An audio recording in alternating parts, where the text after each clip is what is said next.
Dalam konferensi pers yang dilakukan Kanwil Direktorat Pajak Sumsel dan Kepulauan Babel di Ampera Convention Center, Kamis 19 November 2015, Kepala Kanwil DJP Sumsel dan Babel, Samun Jaya menghimbau kepada wajib pajak untuk mewaspadai konsultan pajak bodong. Ia juga menjelaskan, para wajib pajak harus berhati-hati kepada konsultan pajak yang tidak terdaftar, karena kebanyakan konsultan yang tidak terdaftar ini tidak bertanggung jawab dan dapat merugikan para wajib pajak itu sendiri.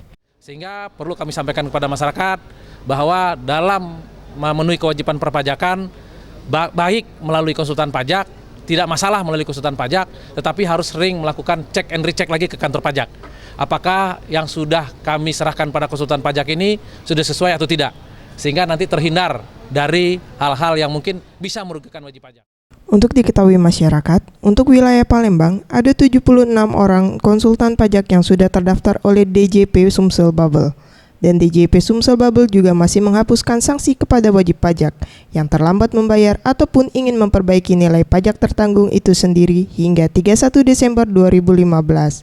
Jevan Yudiarta, Rizky Hidayat, Sriwijaya TV.